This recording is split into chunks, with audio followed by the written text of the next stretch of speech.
ఓం నమ శివాయ. కార్తీక పురాణం అధ్యాయం 28.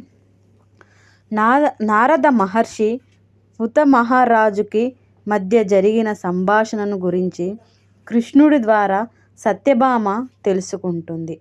అసలు పాపపుణ్యాలు ఎలా వస్తాయి, ఉత్తమగతులు ఎలా లభిస్తాయి అని కృష్ణుడిని సత్యభామ అడుగుతుంది.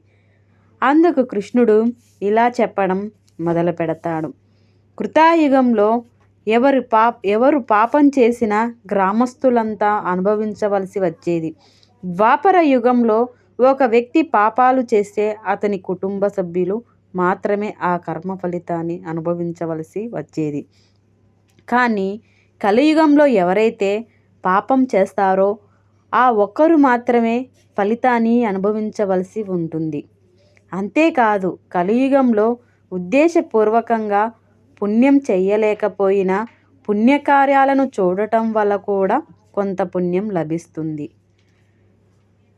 అలా లభించే పుణ్యం వలన కూడా ఉత్తమ గతులు కలుగుతాయి. అందుకు ఉదాహరణగా నీకు ఒక కథ చెబుతాను విను అంటూ చెప్పడం మొదలు పెడతాడు. అవంతిపురంలో ధనేశ్వరుడు అనే ఒక బ్రాహ్మణుడు ఉండేవాడు. మొదటి నుంచి కూడా ఆయన ఆచార్య వ్యవహారాలకు దూరంగా ఉంటూ వస్తున్నాడు. నియమ నిష్టలు ఆయనకు తెలీదు. మద్యానికి బానిసైన ఆయన వేశ్యలలో కూడా అవుతాడు. సత్యాన్ని మాట్లాడడం ఆయనకి ఏమాత్రం అలవాటు లేని పని. ఎప్పుడు ఎవరికి పొరపాటున కూడా సహకారాలు అందించేవాడు కాదు. దాన ధర్మాలకు సాధ్యమైనంత దూరంలో ఉండేవాడు.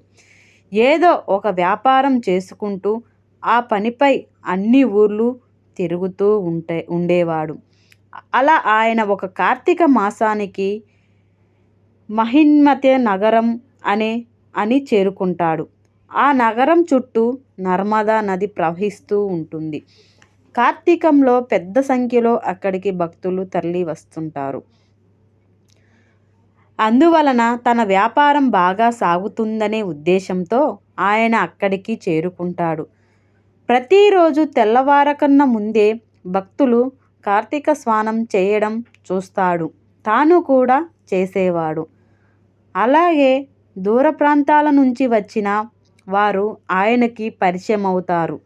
కార్తీక వ్రత విశేషాల గురించి వాళ్ళు చెబుతూ ఉంటే వింటాడు.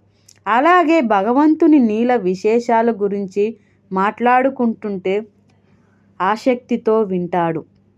అలా సజ్జన సహత్వం వలన ఆయన భగవంతుడు నామాన్ని స్మరిస్తూ చేయడం మొదలు పెడతాడు.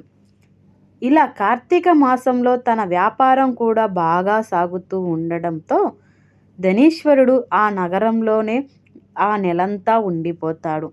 కార్తీక పౌర్ణమి రోజున చేసే దీపోత్సవం కూడా తిలకిస్తాడు. ఆలయాలకు వెళ్ళే భక్తులను చూస్తాడు. భగవంతుడు ఆయనను సేవించడానికి సంబంధించిన సందేహాలను సాధు సజ్జనులను అడిగి తెలుసుకుంటాడు. ఇక ఆ ఊరు నుంచి ధనేశ్వరుడు వెళ్ళిపోవాలని అనుకుంటూ ఉండగా ఒక విషసర్పం ఆయనను కరుస్తుంది. దాంతో వెంటనే ఆయన మరణిస్తాడు. అలా పాము కాటు కారణంగా మరణించిన ధనేశ్వరుడు యమలోకానికి వెళతాడు. ధనేశ్వరుడు గురించి విషయాలు చెప్పమని చిత్రగుప్తుని యమధర్మరాజు అడుగుతాడు. మొదటి నుంచి ఆయన అనుసరిస్తూ వచ్చిన పాపకార్యాల గురించి చిత్రగుప్తుడు వివరంగా చెబుతాడు. దాంతో ధనేశ్వరుడిని అగ్నిగుండంలో తొయ్యమని యమధర్మరాజు ఆదేశిస్తాడు. ఆ మాట వినగానే ధనేశ్వరుడు హడలిపోతాడు. తనని వదిలేయమని కేకలు పెడతాడు. ఆ మాటలు వినిపించుకోకుండా యమభటులు ఆయన్ని అగ్నిగుండంలో తోసేస్తారు. అగ్నిగుండంలో పడగానే ధనేశ్వరుడు మాడిపోతాడని యమభటులు అనుకుంటే అలా జరగకపోవడం వలన ఆశ్చర్యాన్ని కలిగిస్తుంది. అగ్నిగుండం తన స్వభావాన్ని పూర్తిగా మార్చుకున్నట్లుగా చల్లగా మారిపోవడం ధనేశ్వరుడికి కూడా ఆశ్చర్యాన్ని కలిగిస్తుంది. తాను ఒక్కడి విషయంలోనే ఇలా జరుగుతుంది, లేదంటే అందరికీ కూడా ఇలాగే అనిపిస్తుందా అనే ఒక రకమైన అయోమయానికి ఆయన లోనవుతాడు. యమభటులు వెళ్ళి ఈ విషయాన్ని యమధర్మరాజుకి చెబుతారు. జరిగింది తెలుసుకున్న యమధర్మరాజు ఒక పాపాత్ముని విషయంలో ఇలా జరిగిందా అని ఆశ్చర్యపోతాడు. అదే సమయంలో నారదుడు అక్కడికి వస్తాడు. ధనేశ్వరుడు పాపాత్ముడే అయినప్పటికీ చివరి రోజుల్లో సజ్జన సాహత్వం చేశాడు. కార్తీకాలలో నర్మదా నది స్నానం చేస్తాడు. అందరూ పూజలు దీపారాధనలు చేస్తుంటే చూస్తాడు. కార్తీక వ్రత మహత్యం గురించి విన్నాడు. దైవ నామస్మరణం చేశాడు. ఆ పుణ్య విశేషాల కారణంగా ధనేశ్వరుడు నరక బాధలు ఏమీ చేయలేవు అని నారద మహర్షి చెబుతాడు. ధనేశ్వరుడు నరలోకంలో ఉండగలిగినవాడు కాదని నారద మహర్షి చెప్పడంతో యమధర్మరాజు ఆలోచనలో పడతాడు. ఆ తర్వాత తన దూతలను పిలిచి ధనేశ్వరుడు నరలోక దర్శనం చేయించి ఆపై యక్షణంలోకి పంపించేసి రమ్మని చెబుతాడు. అలాగేనని చెప్పిన యమదూత ధనేశ్వరుడిని వెంటబెట్టుకొని అక్కడి నుంచి బయలుదేరుతాడు.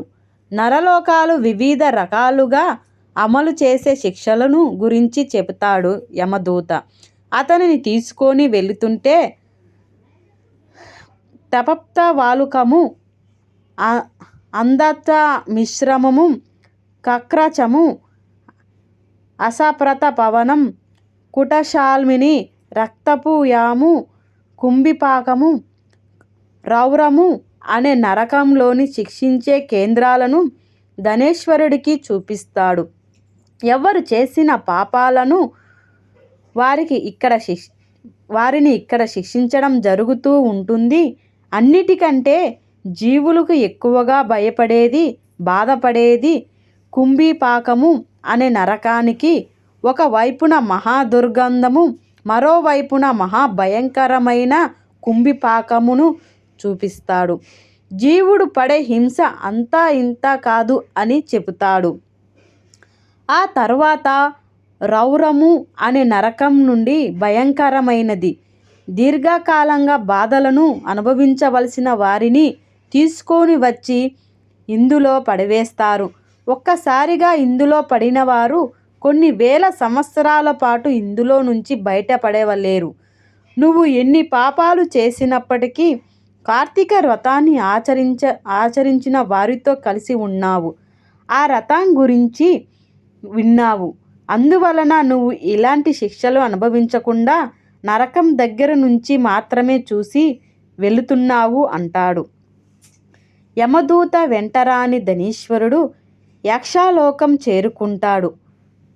ఈ లోకంలోకి అడుగు పెట్టగానే ఆయన యక్ష రూపాన్ని పొందుతాడు. అంతేకాదు ఆయన పేరు ధనక్షుడుగా మారిపోతాడు. అలా ధనేశ్వరుడు కార్తీక వ్రతం విశేషం వలన అలా